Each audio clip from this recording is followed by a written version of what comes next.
this part we're going to be fabricating the intake piping, and I've already leveled this pipe right here. This is the one that goes down, takes the 90 that way.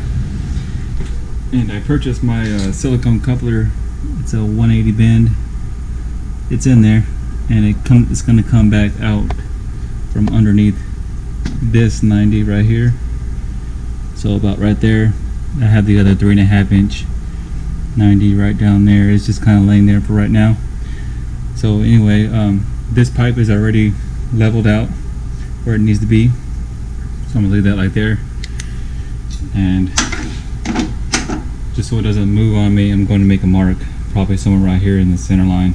The way I know that's where it's going to be, the way my measurements don't go off. But so I've already figured out that I need to cut off 1.5 inches of this 90 right here. That way I can get this 90 in further that way.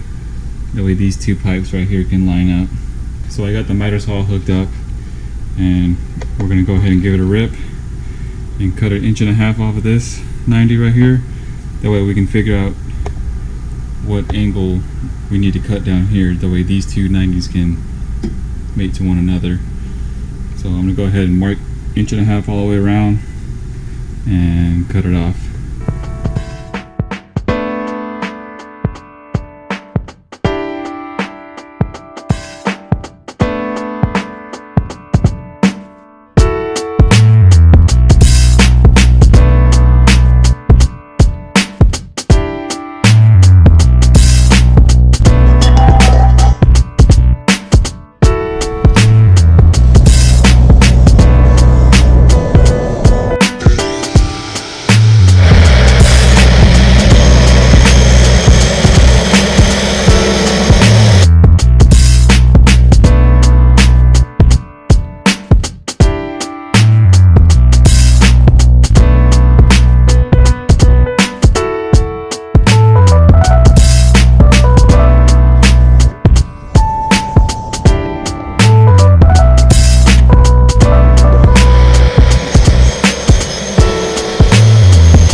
So as you guys saw, I cut some pie cuts, 9-degree cuts on each side.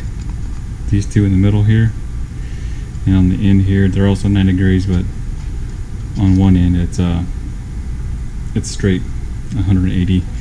The way it'll mate up against the 90. I did have to cut this 90 again to kind of get it short on both ends.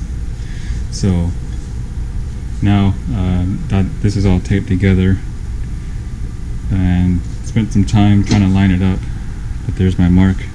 So I'm gonna tape it together and do a test fit one more time, and then call that one good. Then now should be it for the 4-inch piping onto the 3.5 after that.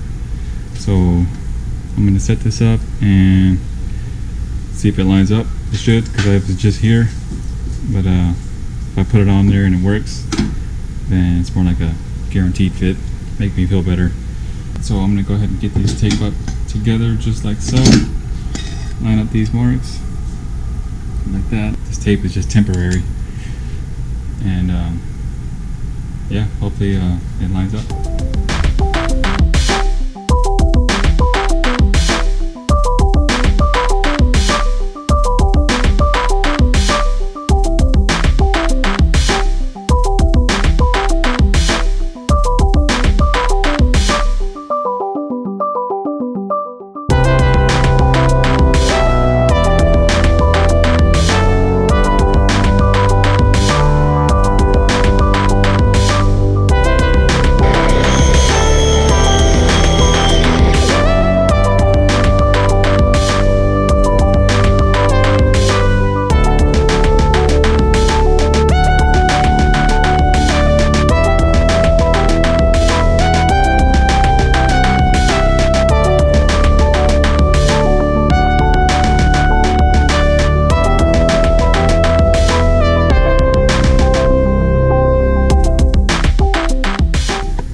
Alright, so it did get dark on me, and that's okay. No big deal, it's a different day anyway. But I went ahead and got the pieces cut right here. This 3.5 inch. Well, actually, first of all, as you saw me, I assembled this whole intake system down there, and it was kind of hard to push it in there, but it's manageable. I'm not sure how I'm going to do that just yet. The pipes welded together. I might have to remove that bottom tray down there. So I did get this 3.5 inch piece cut. It's at 9 degrees, and since this 90 down here is kind of at a slight angle because of the sway bar that runs along there in the bottom, I have to offset that a little bit so I can get this 3.5 inch pipe to come straight up. And I did that by cutting 9 degrees like I mentioned before. And I'm going to put this this end of the 9 degree towards the back of the car, that way I can get this pipe to come straight up. So if you can imagine this on the car like that, that 90 is rolled this way a little bit, the sway bar is right here. So to offset that, I had to cut 9 degrees, and I'm not even sure that's the right angle, but I just did it anyway. So I went ahead and cut that, and I'm gonna put that down here like so. And then this piece, which is the other end that I did cut, is going to go the other way. The way it can come straight up, just like so. It'll be more or less straight. So we'll try to line this up. I try to do it with one hand. Might be a little bit difficult. Yeah, it's going to be a little bit difficult. I'll show you in a minute when I put it together. Then I'm going to tape it. And then basically this this straight piece is going to come just about right here, more or less right there. That way I can get this 3.5 inch and cut it to fit, of course, and then go straight into the throttle body like so. So I'm going to assemble this down here, line it up, mark it, that way whenever I weld it, there'll be no confusion as far as which way it was and how to line it up. So I'm gonna go ahead and put that together right now, and hopefully we'll get to this part right here tonight.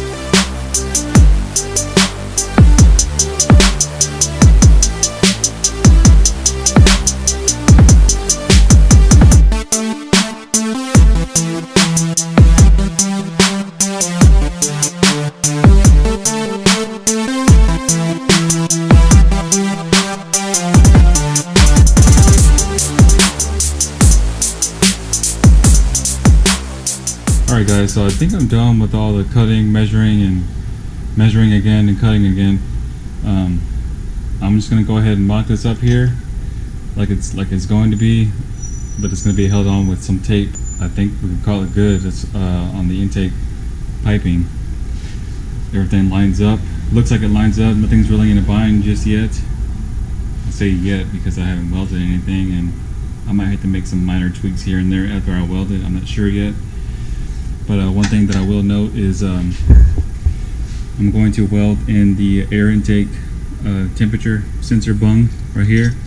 And if you recall on another video, this is where I landed the wiring. So to plug in right there, nice and easy to get to. So we'll do that some other time, but not too long because I want to get this thing done. So I'm gonna go ahead and finish up kind of mocking up this pipe, and hopefully it fits and holds on with the tape just long enough to where I'll be satisfied that it's gonna be okay. I'm gonna go ahead and do this right now, and hopefully it'll be done.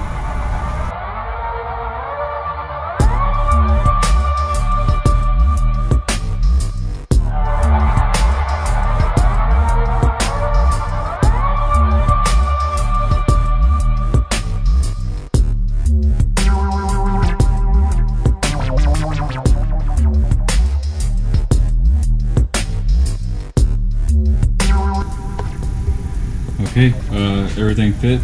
It doesn't really fit perfect because the pipes are wanting to fall here and there, and it kind of misaligns it. But it is going to work. I'm not too worried about fitting it exactly right now. But this is it.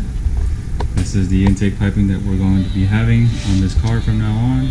So just to recap on the intake system, we have a Password JDM intake that was modified. We're no longer using this power chamber. And Password JDM filter housing was modified to fit this giant Vibrant Performance 7-inch air filter. And then after that, I have a 7-inch by 4-inch velocity stack. And then from the velocity stack, it has a 4-inch 90, smooth radius 90, and then our custom intake pipe cuts that you saw just a few minutes ago. And then after that, there's another 90 that takes off that way towards the passenger side wheel, and it switches down to 3.5. And then from that 3.5, we have a 180-degree coupler, and then from that coupler, it makes a U-turn because it's a 180 with 3.5-inch pipe towards the driver's side wheel, 3.5-inch 90s up towards the top of the radiator. And then it's a straight shot all the way up to this 3.5-inch 90 right here. And then of course this 90 goes straight into the throttle body. And then like I mentioned a few minutes ago, also we're going to be putting a little bung here for our air intake temp sensor, which is these wires right here. I extended those. So that's it for our intake piping. I believe we're done here, and I think everything looks good, and it's going to be heat wrapped because it's behind the radiator. I have thought about that. I don't want any heat soak, so I believe that heat wrap should help it tremendously. This is going to be it for part 13. This is going to conclude the intake piping section of this project. Next is going to be the fuel pump. We're going to be upgrading that from the OEM system because I don't want any kind of low pressure issues or anything like that. I don't want to run lean, or because I will be running E85 if you haven't followed along. So we'll be putting in a Walbro 255 into the gas tank, and we should be pretty close to starting up at that point. Thanks for watching, guys. Thanks for sticking around, and stay tuned. We'll be hitting that dyno real soon, see what this car makes with all this stuff that we did. So if you liked the video, hit that thumbs up button, subscribe, and yeah, just stay tuned.